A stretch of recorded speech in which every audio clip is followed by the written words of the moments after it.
श्रीवास्तव जी, सिखों को मारा गया, सिख जो है वो डरे हुए हैं, वो पगड़ी नहीं पहन सकते, कड़ा नहीं पहन सकते, गुरुद्वारे नहीं जा सकते। राहुल गांधी ने शायद कहीं ना कहीं गलती कर दी है सिखों को समझने में। सिख किसी से डरता नहीं है। आपको ऐसा नहीं है। ये बेसिक रूल पता होना चाहिए। सिख किसी से डरता नहीं है। पंजाब में हमेशा हर परिवार में और हर हिंदू परिवार में भी सबसे बड़ा बेटा पगड़ी बांधता था और सिख बनता था, इसलिए क्योंकि वो बहादुर हैं और देश के लिए रहते हैं। कल भी थे, आज भी हैं, कल भी रहेंगे।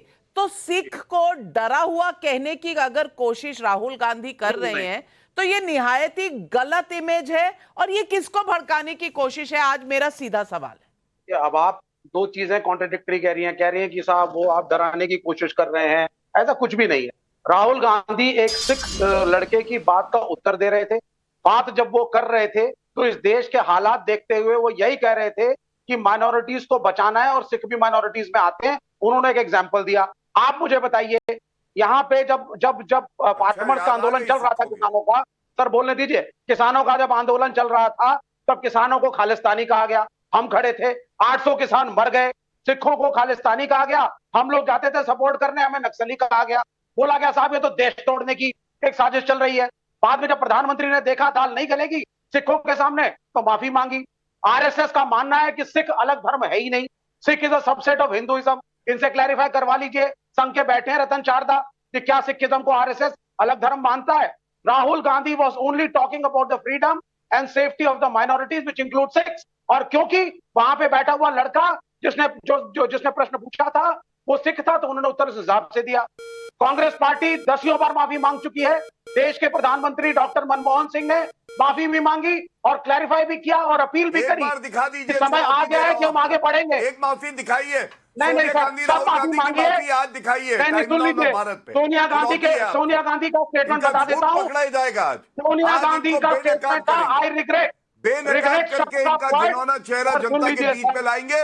चुनौती दे रहा हूं, मेरा समय इन्हें दे दीजिए नाविका जी। माफीनामा दिखाइए जो सोनिया गांधी ने कहा और राहुल गांधी का माफीनामा दिखाओ। विवेक श्रीवास्तव जी, आरएसएस ने धर्मों में अंतर दिखाया, क्या क्या आप बोल रहे हैं? आरक्षण पर कभी आरएसएस को घेर लेते हैं। राहुल गांधी आरक्षण पर कुछ कहें तो वो सही है, और वही बात मोहन भागवत जी ने 2017 में जब कही थी बिहार के चुनाव से पहले, तो उस पर बवाल काट दिया था। रतन शारदा जी, ये सिखों की बात और पगड़ी मुझे नहीं लगता कोई और धर्म के लोग पहनते हैं। हाँ, कई कम्युनिटीज में ये होता है कि लोग सर पर पगड़ी रिस्पेक्ट के तौर पर दी जाती है बड़े लोगों को। वो राजस्थान में होता है, बहुत से राज्यों में होता है। लेकिन पगड़ी की बात, कड़े की बात, गुरुद्वारे की बात हो तो सिखों की बात होती है कि माइनॉरिटीज की बात होती है?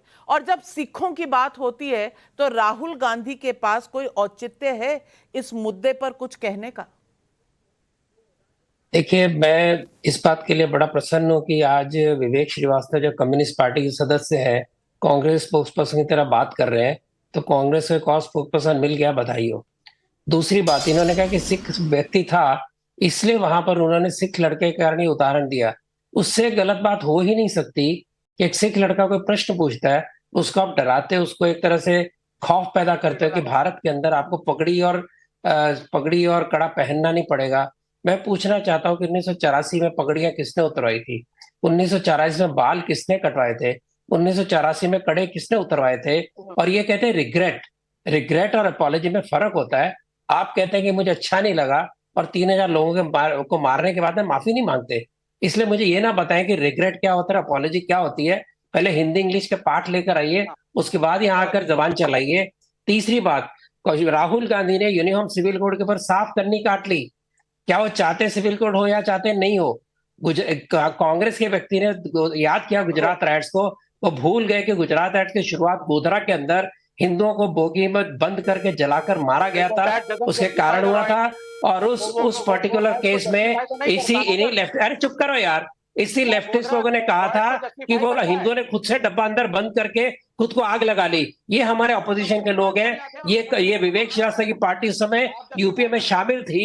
इनके आज के सरगना लालू यादव ये भी उसमें शामिल थे। उन्होंने कमीशन बिठाई थी। और मैं क्या क्या बताऊं, राहुल फोबिया नहीं है, ये आरएसएस फोबिया है। ये राहुल फोबिया नहीं है, राहुल आरएसएस फोबिया है।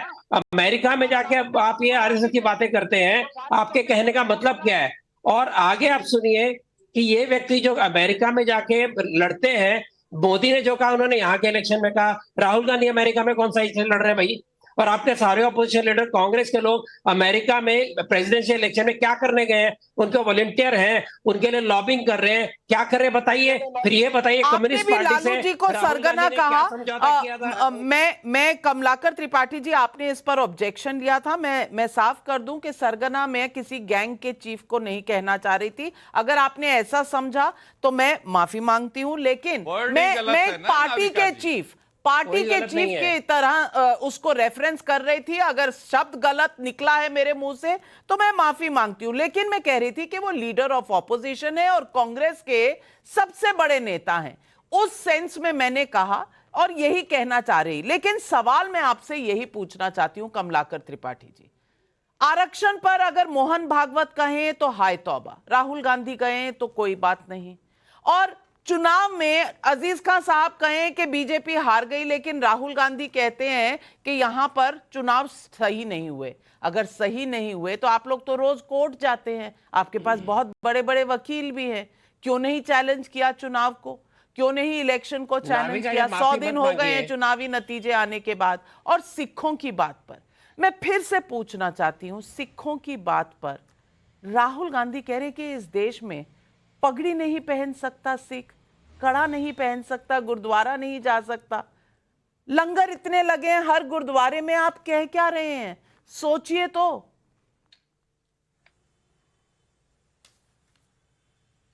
नाविका जी, सबसे पहले तो संघ के जो आपके प्रवक्ता हैं उनकी बात का जवाब दे दूं कि मोदी जी की तरह जाकर के ट्रंप के यहां जाकर के अब की बार ट्रंप सरकार का नारा लगाना और उनके प्रचारक की तरह बिहेव करना और देश की फॉरेन पॉलिसी को जियोपार्डाइज करना, ये कोई नहीं करता है। आप प्रधानमंत्री रहते हुए पूरे देशवासियों का शर्म से सर झुक गया जिस दिन आपने जो है वो अब की बार ट्रंप सरकार का नारा दिया, और उसके बाद आप सोचिए कि सरकार दूसरे की आई थी। अब दूसरी बात सुन लीजिए, बीच में मत बोलिए, मैं आपके बीच में नहीं बोला था, बहुत चीज थी मेरे पास भी बोलने को, बीच में मत बोलिए। और आपको बताऊं नाविका जी, जो आप कह रही हैं आरक्षण पे, वो बात आप ही ने अभी पूरी कोट की है, लेकिन उसका जरा वर्जन भी बता दीजिए। उन्होंने कहा कि we can think about scrapping reservation when India will be a fair place. That means जब इक्वल अपॉर्चुनिटी रहेगी, इक्वालिटी अमंग इक्वल्स होगा, उस समय जब देश को आरक्षण की जरूरत नहीं रहेगी। उसके तो पहले की बात नहीं है। जी ने भी तो यही कहा था, तब आपको उनकी बात क्यों बुरी लगी थी? तो तब बिहार के चुनाव थे, तब भी आपने यही कहा कि ये लोग आरक्षण खत्म कर देंगे। और अमित शाह जी का जो गृह मंत्री हैं, उनका तो जो स्टेटमेंट था उसको काट छांट कर क्या क्या कर दिया आप लोगों ने चुनाव में। मैं पूछ रही हूँ वही बात वो बाहर जाकर कह रहे हैं कि ना नौमन तेल होगा ना राधा नाचेगी, तो फिर इस बात की चर्चा क्यों? मोहन भागवत कहें तो गलत, राहुल गांधी कहें तो सही, और सवाल दर्शक पूछ रहे हैं।